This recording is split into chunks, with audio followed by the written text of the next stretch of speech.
Hello traders எல்லாத்துக்கும் வணக்கம். இன்னைக்கு மார்க்கெட்டில் என்ன நடந்துச்சு அப்படிங்கிறத பார்த்துடலாம். என்னோட ப்ராஃபிட் அண்ட் லாஸ் என்னங்கிறத நீங்கள் ஆல்ரெடி தம்ப்நெயிலில் பார்த்துருப்பீங்க. ஸோ நான் என்னென்ன ட்ரேட் எடுத்தேன், அதை எதை பேஸ் பண்ணி எடுத்தேன் அப்படிங்கிறத எக்ஸ்பிளைன் பண்ணுறேன். ஸோ ஃபஸ்ட்டு இன்னைக்கு மார்க்கெட் பார்த்தீங்கன்னா நிஃப்டியும் சரி பேங்க் நிஃப்டியும் சரி ஒரு கேப் அப்பில் ஓப்பன் ஆச்சு. நேற்று க்ளோஸை விட இன்னைக்கு நல்லாவே அப்பில் ஓப்பன் ஆச்சு. பட் அது வந்து சஸ்டெயின் ஆகலை. ஓகே, ஏன்னா மார்க்கெட் வந்து பேரிஷில் இருக்குது, அதனால் சஸ்டெயின் ஆகலை. ஃபஸ்ட்டு 1 ஹவர்லேயே பார்த்தீங்கன்னா பயங்கரமான செல்லிங். ஸோ அந்த செல்லிங் பார்த்தீங்கன்னா எங்கே வந்து முடிஞ்சிடும், நேத்தோட க்ளோஸில் வந்து டச் பண்ணிட்டு அதுக்கப்புறம் வந்து ரீட்ரேஸ் பண்ணிட்டு மேலே போச்சு. ஓகேங்களா. ஸோ நான் வந்து எப்பவுமே பார்த்தீங்கன்னா ஆஃப்டர்நூன் செஷனில் தான் வந்து ட்ரேட் பண்ணுவேன். ஏன்னா எனக்கு அப்போ தான் டைம் கிடைக்கும், அதனால ஆஃப்டர்நூனில் தான் வந்து பண்ணுவேன். ஸோ நான் வந்து பண்ணும்போது பார்த்தீங்கன்னா எக்ஸாக்டாக இந்த இடத்துல நான் வந்து மார்க்கெட்டுக்கு உள்ளே வந்தேன். பட் நான் இங்கே எங்கேயுமே ட்ரேட் பண்ணலை. ஏன்னா நான் ஒரு விஷயத்தில் இங்கே தெளிவாக இருந்தேன். இந்த வீக்கே ஒரு மிஸ்டேக் பண்ணியிருந்தேன், இதே மாதிரி ஒரு மிஸ்டேக் பண்ணியிருந்தேன். ஸோ அந்த மிஸ்டேக் இன்னைக்கு பண்ணக்கூடாதுன்னு சொல்லிட்டு நான் தெளிவாக இருந்தேன். என்ன மிஸ்டேக் அப்படின்னு பார்த்தீங்கன்னா, நான் உங்களுக்கு எக்ஸ்பிளைன் பண்ணுறேன். கரெக்ட். ஸோ இந்த ட்ரேடு தாங்க பார்த்தீங்கன்னா இந்த அன்னைக்கு ஆக்சுவலாக பார்த்தீங்கன்னா இது ஒரு நல்ல ரெசிஸ்டன்ட் நான் உங்கள்கிட்ட சொல்லி அதுக்கப்புறம் இந்த ட்ரேட்ல நான் எக்ஸ்பிளைன் பண்ணியிருந்தேன். பார்த்தீங்கன்னா இந்த இடத்துல நான் வந்து என்டர் ஆகியிருந்தேன், கொஞ்சம் மறுபடியும் ரிவர்ஸ் ஆகி போய் லாஸ் ஆயிருந்ததுன்னு சொல்லியிருந்தேன். ஓகேங்களா. ஸோ அந்த மிஸ்டேக் இன்னைக்கு நான் பண்ண விரும்பல. ஏன்னா எக்ஸாக்டாக பார்த்தீங்கன்னா உங்களுக்கு இந்த இடத்துல ஓகே நல்ல ஒரு ரெசிஸ்டன்ஸ் இருக்கு. ஸோ நம்ம வந்து கொஞ்சம் முன்னாடியே இந்த இடத்துல ரெசிஸ்டன்ஸை வந்து ரீச் பண்ணிடுச்சு அப்படின்னு சொல்லிட்டு நம்ம அசியூம் பண்ணதுனால இந்த லாஸ் வந்துச்சு. ஸோ அந்த லாஸ் இன்னைக்கு பண்ணக்கூடாதுங்கிறதுக்காக இதே மாதிரி மூவ்மெண்ட் இருக்குமோ அப்படின்னு சொல்லிட்டு ஒரு டவுட்டோட வெயிட் பண்ணிட்டு இருந்தேன். எக்ஸாக்டாக பார்த்தீங்கன்னா அதே மாதிரி இங்கே கேண்டில் வந்து விழுந்துருது, ஆனால் நான் இதில் எடுக்கல ட்ரேடு. ஓகே, ஸோ அதனால் நான் என்ன பண்ணேன், இந்த கேண்டிலுக்கு வெயிட் பண்ணுங்க. ஸோ 5 மினிட்ஸுக்கு போயிடுவோம். பார்த்தீங்கன்னா இந்த கேண்டில் வந்ததுக்கப்புறம் உடனே பார்த்தீங்கன்னா இந்த 2 5 மினிட்ஸ் கேண்டில் இப்போ வந்து கிளியரா வந்து ரெசிஸ்டன்ஸை டச் பண்ணிடுச்சு. ஓகே, இது வந்து இன்னையோட ஹையை வந்து அழகா டச் பண்ணிட்டு அதுக்கப்புறம் இந்த கேண்டில் கூட நான் ட்ரேட் பண்ணல. நான் வந்து எங்க ட்ரேட் பண்ணலாம் என்னோட என்ட்ரியை போட்டேன் அப்படின்னு பார்த்தீங்கன்னா எக்ஸாக்டா இந்த கேண்டில் க்ளோஸ் ஆனதுக்கு அப்புறம் தான் போட்டேன். இது ஏன் போட்டேன் அப்படின்னு பார்த்தீங்கன்னா இந்த கேண்டில் அழகா கட் பண்ணி க்ளோஸ் பண்ணி வெளியே இது க்ளோஸ் ஆயிடுச்சு. ஸோ அதனால நான் போட்டேன். ப்ளஸ் வந்து இந்த விக் இருக்குங்க இல்லையா, இந்த விக்கு போயிட்டு ரிவர்ஸ் ஆகும்போது தான் என்டர் ஆனேன். ஆனா இங்க என்ன இஷ்யூனா நான் லிமிட்ல ஆர்டர் போட்டேன். ஸோ லிமிட்ல போட்ட ஆர்டர் பிளேஸ் ஆகல எகெயின். ஸோ இது மிஸ்டேக் கிடையாது. சம்டைம்ஸ் ரொம்ப வாலட்டிலாக இருக்கும்போது பார்த்தீங்கன்னா மார்க்கெட் வந்து இப்போ மார்க்கெட்டில் நம்ம லிமிட்ல போட்ட ஆர்டர் பிளேஸ் ஆகாது, முக்கியமாக ஆப்ஷன்ஸ் ட்ரேடிங் பண்ணும்போது. ஸோ அதனால பார்த்தீங்கன்னா இந்த இடத்துல கொஞ்சம் ப்ராஃபிட் மிஸ் ஆயிடுச்சு. கிட்டத்தட்ட ஒரு 15,000 மினிமம் வந்திருக்கும், பட் மிஸ் ஆயிடுச்சு. ஓகேங்களா. ஸோ இந்த இடத்துல ட்ரேட் பண்ண முடியாமல் போச்சு. நான் ஆர்டரை வந்து கேன்சல் பண்ணிட்டேன். நான் உங்களுக்கு ஆர்டர் ஆர்டர் பார்த்தீங்கன்னா அதான் ஃபஸ்ட்டு அந்த ஆர்டர் எடுத்தேன். கேன்சல்டு ஆர்டர்னு இருக்குது பார்த்தீங்களா, அதுதான். ஓகேங்களா. ஸோ இப்போ வந்து ஆர்டர் கேன்சல் பண்ணியாச்சு. ஸோ இப்போ நம்ம வந்து நெக்ஸ்ட் ஆப்பர்ச்சுனிட்டிக்காக வெயிட் பண்ணணும் அப்படின்னு சொல்லிட்டு நான் என்ன பண்ணேன் அப்படின்னு பார்த்தீங்கன்னா இது இன்னையோட லோ. ஸோ இந்த லோவை வந்து கிளியராக பிரேக் டவுன் பண்ணுச்சு அப்படின்னா டெஃபினட்டாக என்ட்ரு ஆகணும். பிரேக் டவுன்னா ஒன்றும் இல்லை, மார்க்கெட் இப்படி இருக்குங்களா. ஸோ இது வந்து இந்த லோவுக்கு கட் பண்ணி இப்படி கீழே வர்றது தாங்க பிரேக் டவுன். ஓகேங்களா. ஸோ இந்த டவுனை கட் பண்ணி கீழே வந்தோடனே ட்ரேட் பண்ணலாம் அப்படின்னு வெயிட் பண்ணேன். பட் அது எப்படி கட் பண்ணுது அப்படிங்கிறது வந்து ரொம்ப ரொம்ப இம்பார்ட்டன்ட். ஏன்னா நம்ம வந்து ஒரு பெரிய விக் இருக்கிற கேண்டில், அதாவது டவுன் சைடு இருந்து அப் சைடு புஷ் பண்ண ஒரு விக் இருந்ததுன்னா அதில் போய் நம்ம என்டர் ஆகக்கூடாது.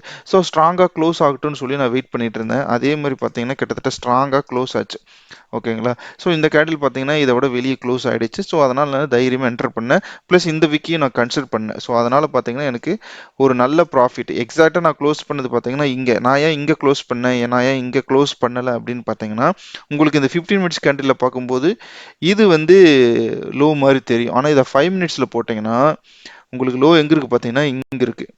ஓகேங்களா. அதனால் நான் இந்த கேண்டில் இருக்குது பார்த்தீங்களா, இது ஒரு பெரிய கேண்டில். இந்த கேண்டிலில் வந்து நான் என்னோட ஆர்டரை க்ளோஸ் பண்ணிட்டேன், எதையுமே பார்க்கல. அதாவது ப்ரீ டிஃபைன்டு எக்ஸிட். ஸோ அதனால் நான் வந்து ஈஸியாக என்னோட ட்ரேடை க்ளோஸ் பண்ணிட்டேன். 19,000 ப்ராஃபிட்டுங்க. 19,000 ப்ராஃபிட் வந்துச்சு. ஓகேங்களா. ஸோ ஓகே, இது வந்து டைம் பார்த்தீங்கன்னா கிட்டத்தட்ட வந்து 2:15. இது வந்து 2:30 கேண்டில். ஓகேங்களா. 2:15க்கு ஆரம்பிச்சு 2:30க்கு முடிஞ்ச கேண்டில். இந்த கேண்டலுக்கு அப்புறம் ஓகே வெயிட் பண்ணுவோம், நல்ல ட்ரேடிங் ஆப்பர்ச்சுனிட்டி கிடைக்குன்னு சொல்லிட்டு நான் வெயிட் பண்ணிட்டு இருந்தேன். எகெயின் ஸோ இந்த கேண்டிலில் வந்து நான் ட்ரேட் பண்ணேன். இந்த கேண்டிலில். ஓகேங்களா. ஸோ இந்த கேண்டிலில் வந்து ட்ரேட் பண்ணேன். பட் இங்கே வந்து மிஸ்டேக்குன்னு எகெயின் அதை சொல்ல முடியாது. ஸோ லிமிட்டில் தான் போட்டால் ஆர்டர் பிளேஸ் ஆக மாட்டேங்குதுன்னு சொல்லி மார்க்கெட்டில் போட்டேன். அதே என்னடானா ரொம்ப ஃபாராக போய் மார்க்கெட் ஆர்டராக பிளேஸ் ஆகிடுச்சு. ஸோ இந்த ஒரே ஒரு 5 மினிட்ஸ் கேண்டிலில் பார்த்தீங்கன்னா 12,000 சம்திங் வந்து லாஸ் வந்துடுச்சு.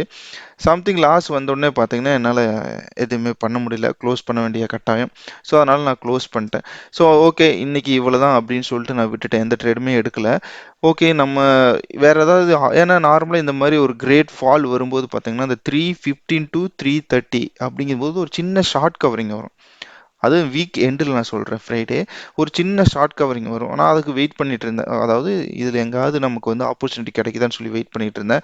ஆக்சுவலாக இதில் நான் ஹோல்ட் பண்ணியிருந்தேன்னா எனக்கு இன்னொரு 15,000 20,000 ப்ராஃபிட் வந்திருக்கும். பட் தட்ஸ் ஓகே, நான் மீன் பிடிக்க தான் வந்திருக்கேன், நேற்று சொன்ன ஸ்டோரி மாதிரி.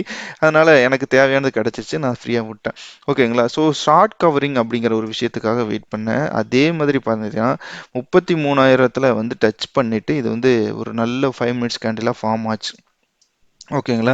ஸோ இந்த 5 மினிட்ஸ் கேண்டிலுக்கு அப்புறம் நான் உடனே என்ட்ரு ஆனேன். என்ட்ரு ஆகி பார்த்தீங்கன்னா, கிட்டத்தட்ட கடைசி ஒரு 5 நிமிஷத்துல பார்த்தீங்கன்னா, அந்த 3:15லேருந்து 3:20ன்னு நெனைக்கிறேன். அந்த டைமில் மட்டும் ஒரு ரூ. 7,000 சம்திங் நான் ப்ராஃபிட் பண்ணிட்டேன். ஸோ ஓவராலா பார்த்தீங்கன்னா, ரூ. 14,025 இன்னைக்கு என்னோட ப்ராஃபிட்டா இருந்திருக்கு. இதில இன்னொரு ட்ரேட் பண்ணியிருந்தேன்னு சொன்னேன் இல்லைங்களா? அது என்னன்னா, எகைன் அது ஆர்டர் எரர். நான் வந்து பிளேஸ் பண்ணது வேற, ஆனா பிளேஸ் ஆனது வேற. வெறும் 25 குவான்டிட்டி பிளேஸ் ஆச்சு. அப்போ வந்து ஒரு ஆர்டர் எரர் அது. ஸோ அதனால வந்து அதில் கணக்கில் சேர்க்க வேண்டிய அவசியம் இல்லை. ஸோ அதனால் இதுலேயும் லாஸ்ட்லேயும் பார்த்தீங்கன்னா பெரிய டிஃப்ரென்ஸ் இல்லை. இதுலேருந்து ஆக்சுவலாக சொன்னால் 12,100 200 இருந்துச்சு, ஒரு 200 300 அடிஷ்னலாக ஆட் ஆகிடுச்சு. That's okay. ஓகேங்களா? ஸோ இதுதான் இன்றைக்கி என்னோட 4 ட்ரேடுமே. ஸோ இந்த ஷார்ட் கவரிங் அப்படிங்கிற ட்ரேடுங்க வந்து நீங்கள் பிகினர்ஸ் யாரும் தயவு செஞ்சு ட்ரை பண்ணாதீங்க. ஏன்னா ஒரு எக்ஸ்பீரியன்ஸ் வேணும், கரெக்ட்டுங்களா? ஸோ எந்த மாதிரி சுச்சுவேஷனில் அந்த ஷார்ட் கவரிங் ட்ரேட் பண்ணலாம் அப்படின்னு சொல்லிட்டு நீங்கள் அப்படி பண்ணுனீங்கன்னா மாட்டிக்குவீங்க. பிகினராக நான் சொல்கிறேன். ஏன்னா அந்த டைமில் வாலட்டிலிட்டி ஜாஸ்தியாக இருக்கும். உங்களோட பிரீமியம் வந்து ஃப்ளக்சுவேஷன் ரொம்ப ரொம்ப ஜாஸ்தியாக இருக்க வாய்ப்புகள் இருக்குது. ஸோ அதனால் ஆப்ஷன் ட்ரேடிங் பண்ணும்போது இந்த ஷார்ட் கவரிங் ட்ரேடிங்கை வந்து ரொம்ப ரொம்ப கேர்ஃபுல்லாக பண்ணணும் நம்ம எப்போவுமே. ஓகேங்களா? ஸோ இதுதான் இன்னைக்கு மார்க்கெட்டில் நடந்துச்சு. அண்ட் முக்கியமாக பார்த்தீங்கன்னா நம்ம நேற்று வீடியோவில் இன்னொரு விஷயம் சொல்லியிருந்தோம். அந்த மார்க்கெட் வந்து எந்த லெவலுக்கு டவுன் ஆக வாய்ப்புகள் இருக்குது அப்படின்னு சொல்லிட்டு. நேற்று வீடியோ நீங்கள் பார்த்துருந்தீங்கன்னா தெரிஞ்சிருக்கும். இன்னைக்கு மார்க்கெட் வந்து பார்த்தீங்கன்னா 33,000 எவ்வளோல க்ளோஸ் ஆயிருக்குன்னு பார்த்தீங்கன்னா 33,121 இந்த இடத்துல தெரியுதுங்களா? நம்ம நேற்று சொல்லியிருந்தோம் 33,050 இல்லைன்னா 100 வந்து வர வாய்ப்புகள் இருக்குது அப்படின்னு சொல்லியிருந்தோம். நீங்கள் நல்லா எக்ஸாக்டாக பார்த்தீங்கன்னா தெரியும். இன்னைக்கு மார்க்கெட்டில் வந்து 33,086ல் க்ளோஸ் ஆச்சு. பட் போஸ்ட் மார்க்கெட்டில் வந்து ஒரு 40 பாயிண்ட் அகைன் ஜாஸ்தியாகி க்ளோஸ் ஆயிருக்கு. ஓகேவா? ஸோ இது வந்து பியூரா ப்ரைஸ் ஆக்ஷன் பேஸ் பண்ணி, பியூரா ட்ரெண்ட் லைன் பேஸ் பண்ணி ப்ரிடிக்ட் பண்ணுறது. ஸோ நான் அதனால தான் எப்பவுமே பார்த்தீங்கன்னா இந்த இண்டிகேட்டர்ஸை பெரிய அளவுக்கு நம்புறது கிடையாது. பட் நான் அதை வந்து தப்பு சொல்ல மாட்டேன். பண்ணுறவங்க பண்ணுறாங்க, அவங்களுக்கு ப்ராஃபிட்டாக இருந்தால் அவங்க பண்ணுறாங்க, அவ்வளோதான். ஓகேங்களா? பட் எனக்கு அது தேவையில்லாத விஷயம்னு தோணுது. ஏன்னா நமக்கு வந்து ட்ரெண்ட் லைன்ஸ் இருக்குது, பேட்டர்ன்ஸ் இருக்குது, கேண்டில் ஸ்டிக்ஸ் இருக்குது. ஓகேங்களா? ஸோ இவ்வளோ இன்ஃபர்மேஷன் இருக்குது. இதையெல்லாம் தாண்டி நான் வந்து ஒரு என்ன சொல்கிறது, ஒரு இண்டிகேட்டரை மட்டும் நம்பி நான் வந்து ட்ரேட் பண்ணுறேன் அப்படிங்கிறத வந்து என்னால் ஏற்றுக்க முடியல. பட் பண்ணுறவங்க பண்ணுறாங்க, அதில் தப்பு நான் சொல்ல விரும்பல. ஓகேங்களா? ஸோ இன்னைக்கு இதுதான் நடந்திருக்கு. பட் நெக்ஸ்ட் வீக்குக்கு நான் என்ன எதிர்பார்க்குறேன் அப்படின்னு பார்த்தீங்கன்னா, இந்த வீக் கேண்டில் உண்மையே சொல்ல போனால் பயங்கர ஸ்ட்ராங்காக க்ளோஸ் ஆயிருக்குங்க. அதில் எந்த டவுட்டுமே கிடையாது. Very very strong bearish candle நீங்கள் பார்த்தாவே தெரிஞ்சிருக்கும். இதுதான் அந்த பேட்டர்ன்ஸ். ஓகேங்களா? நம்ம பேசிக்கிட்டு இருந்த பேட்டர்ன்ஸு. இந்த பேட்டர்னில் பார்த்தீங்கன்னா நான் நேற்று சொல்லியிருந்த மாதிரி இன்னைக்கு இதை பிரேக் டவுன் பண்ணிடுச்சு. ஓகேங்களா? இப்போ நான் நெக்ஸ்ட் வீக்குக்கு எதிர்பார்க்கறது என்ன எதிர்பார்ப்பேன் அப்படின்னு பார்த்தீங்கன்னா, ஒரு இன்டிசிஷன் கேண்டில் எதிர்பார்ப்பேங்க. இந்த இன்டிசிஷன் கேண்டில் பார்த்தீங்கன்னா டோஜி கேண்டிலாக இருக்கலாம். இல்லைன்னா நிறைய டோஜிலேயே நிறைய கேட்டகரி இருக்குங்க இல்லையா? கிரேவ் ஸ்டெயின் டோஜி, அந்த டோஜி, இந்த டோஜின்னு சொல்லிட்டு. ஸோ அந்த மாதிரி ஏதாவது டோஜி கேண்டில் இருக்கலாம். இல்லைன்னா ஒரு ரிவர்சல் கேண்டில் மாதிரி ஒரு ஹேமர் பேட்டர்ன் போடலாம். ஸோ அந்த ஹேமர் பேட்டர்ன் போட்டுச்சுன்னா நம்ம டெஃபினட்டாக கன்ஃபர்மேஷன் கேண்டிலுக்கு வெயிட் பண்ணணும். நான் சொல்கிறது எல்லாமே பார்த்தீங்கன்னா ஸ்விங் ட்ரேடிங் பண்ணுறவங்களுக்கு. பட் அஃப்கோர்ஸ் நீங்கள் வந்து இன்ட்ராடே தான் பண்ணுறீங்க அப்படின்னா இதெல்லாம் வந்து பெரிய லெவலில் பார்க்க வேண்டிய அவசியம் இல்லை. பட் கண்டிப்பாக நீங்கள் வந்து இந்த சப்போர்ட்டை கன்சிடர் பண்ணி தான் ஆகணும். ஓகேங்களா?